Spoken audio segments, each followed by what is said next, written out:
The Abiding Love Tempest Trials event is accompanying our Valentine's banner. As per usual, score 50,000 points to get your 42 orbs, 11,000 feathers, and 80 secret coins. This time you can earn ephemeral 2 divine codes and an Astral Blessing for Mythic Emblem. For Sacred Seals, we have Swiss Strike and Ground Orders. As for the reward unit, we have Valentines Lissa ready to join her family. You can earn 1 4-star and 1 5-star copy. We will talk about her more later on. As part of the 5th anniversary rewards, we have bonus Tempest Trials rewards this time. Via the quest, you can earn 1 Celestial Stone and 5 First Summon tickets for the Valentine's banner. You just need to complete 6 runs of the event, very simple. As for everything else, the Dragon Flowers, the Secret Coins, and the Divine Codes Part 2, these are mixed into the usual score rewards. I believe you just need to hit 15,000 points to secure everything listed here. The 110 Secret Coins are very nice on top of the usual 80. You can use those sacred coins to maybe upgrade our new sacred seals. The first one is going to be Swift Strike 2. If unit initiates combat, grant +4 speed and res during combat. I don't think I've ever given Swift Strike to a unit as an A skill, and it's not exactly the best sacred seal either. Generally, initiators don't care that much about extra res if they're stacking speed, but maybe you could use it. If you need to fight mages, dragons, or healers, then maybe it's fine, but I would otherwise suggest upgrading seals like speed and res solo instead. At least that's going to give you stats for both phases. I wouldn't really recommend upgrading this seal unless you have extra coins. Now, for our other seal, we have Ground Orders 3. At start of the turn, grant the following status to adjacent infantry, armored, or cavalry allies for 1 turn. Unit can move to a space adjacent to any ally within 2 spaces. So Ground Orders is a flyer only skill, and it lets flyers pass the warping status to non-flying allies. Being able to warp to nearby allies is extremely useful and part of what makes units like Harmonic Catrius so dang annoying. Ground Orders only buffs adjacent units though, so it's not as powerful. It is a really useful skill though, and you can make for some really annoying defense teams with it. Funnily enough, we just got Emblem, who has been compared to Flane a lot. Flane has Ground Orders in her C skill, but Emblem's C skill is taken up by her damage reduction passive. Well, now you can slot Ground Orders into the Sacred Seal slot and basically copy Flane's kit entirely. While Emblem has her personal skill in the C slot, other flyers can use the free slot for some of the stronger support skills like Joint Drives or Reigns even. Additionally, actually acquiring the C skill version of Ground Orders is not easy. It is only on 5-star only units, so getting a Sacred Seal version is fantastic. Overall, if you like warping, I definitely think the Ground Order seal is worth upgrading. Technically speaking, it already works with no upgrades, but you're gonna have to be at full HP. Even tier 2 works above 50% HP, so if you're short on coins, you honestly don't have to go all the way. There are so many people I'm grateful to. Who to start with? Hey, I'm dressed up like a proper lady, so no pranks today, okay? Let's now talk about Valentines Lissa. She's an armored healer, but funnily enough, I feel like her regular outfit looks more armory than this one.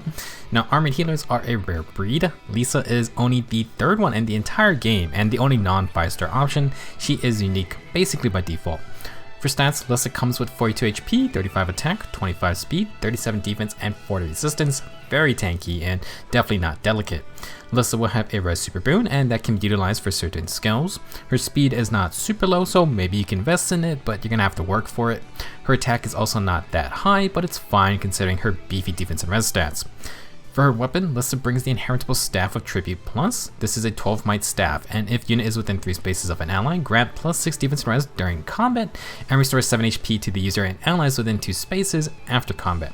So Staff of Tribute is another somewhat selfish inheritable staff. It gives +6 defense res to the healer in combat, and after the fight they're going to give an AoE heal around them. This is the same AoE heal as Air's New Refine, and it's better than the Absorb staff, which doesn't actually heal the user. If you survive a fight, it's almost like you reduce 7 damage in combat, so Staff of Tribute is pretty great for a tanky healer like Lissa. It's not exactly a support weapon since Lissa has to fight to get the AoE healing, but it's a nice perk if she does get attacked. For the rest of her base kit, Valentines Lissa has Martyr Plus and Heavenly Light.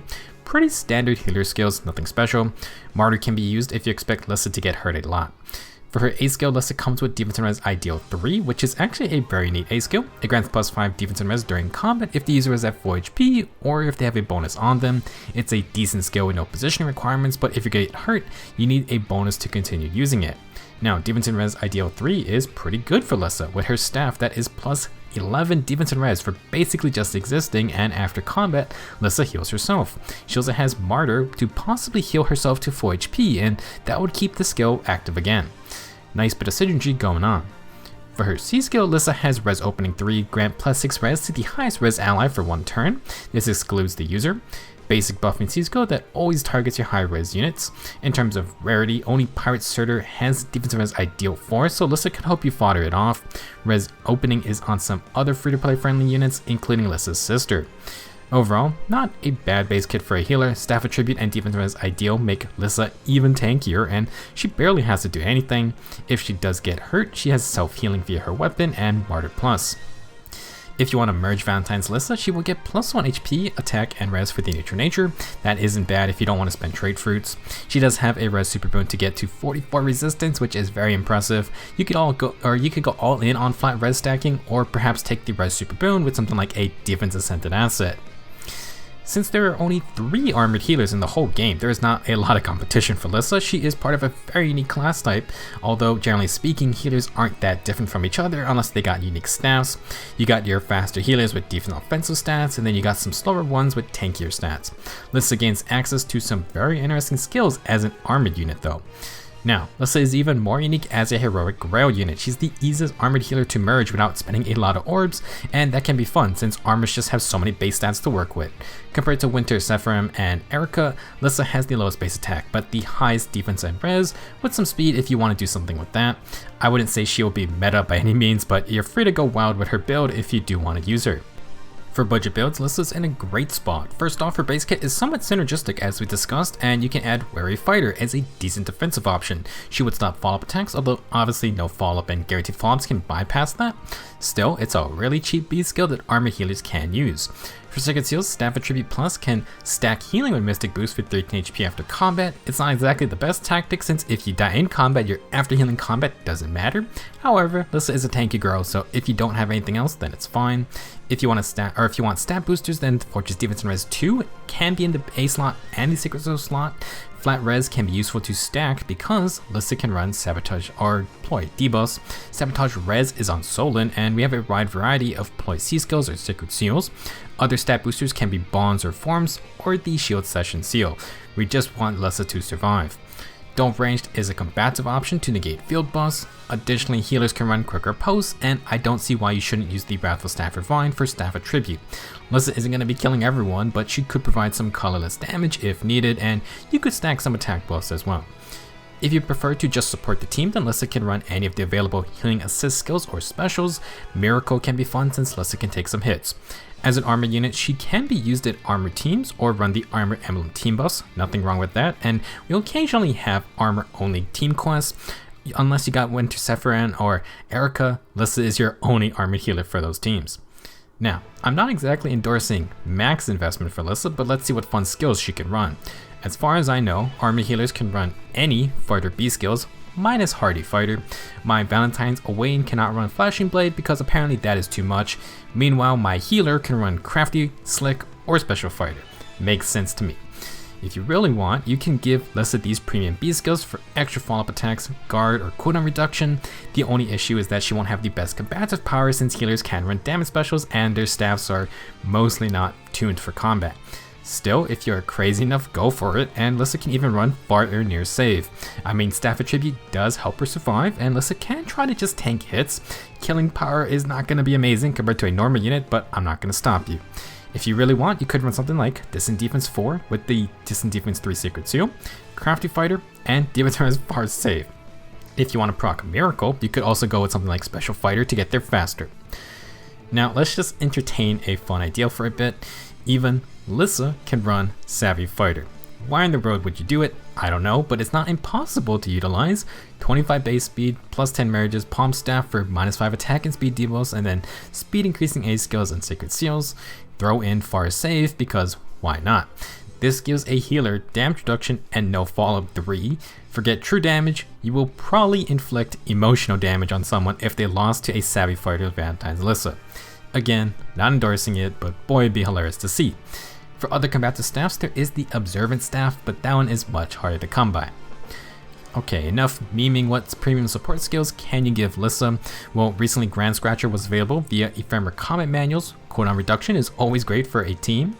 10 Baton gives guard to allies, which is pretty good, but that's from Sephiroth, and he also has even recovery, so you might as well just use him instead. If you want to hand out buffs, Lissa could run joint distant guard or joint drives, great pairing for her own defense from stacking. As mentioned before, you can run any sabotage ploys with Lissa's solid base res. Normally we talk about the Wrathful and Dazzling Staff combo for healers, but that is mostly for offensive healers who can attack. As an armor unit, Lissa probably isn't initiating fights, and she has tanky stats, so it's not a must-have skill. Being able to run one of the Fighter B skills is probably more valuable. Overall, this is a Tempest Trials you do not want to miss because we have extra rewards via the anniversary. For the Sacred Seals, Ground Orders is fantastic and worth using. You don't even need to fully upgrade it, but doing so is just going to give you the insurance that it works every time. As for Valentines Lissa, she is one of 3 armored healers in the whole game and the only free-to-play option. Suffice to say, she is very unique, but it's not like an armored healer is on most people's to-build lists. She can use runs Fighter B skills and even far save, but if you want to do that, you could just build one of the other free-to-play ranged armored units. We have Winter Jafar, Felix, and Ignatz, but the closest comparison would be Winter Cecilia as a slower armor dagger. Cecilia can run far save while using a damage special and whatever dagger you choose. Just because Lissa can run all these powerful skills doesn't mean she's the best user of them. With that said, you're free to have fun, especially if you want to merge her up. I think losing to a savvy fighter Valentines Lissa would be more traumatic than any plus 10 Fallen Edelgard team wipe. That would be it for this video. Go do the Tempest Trials for the extra anniversary rewards and grab Valentines Lissa. Her staff isn't bad, and Demon Res Ideal 3 can be used on other units or meant for fodder. Personally, I'm tempted to merge this Lissa. I have some heroic grails just sitting around, and I have a store of feathers collecting dust. We'll see what fun skills I can scrounge up. Thank you for watching, good luck with your free summon tickets, and I will see you in the next video.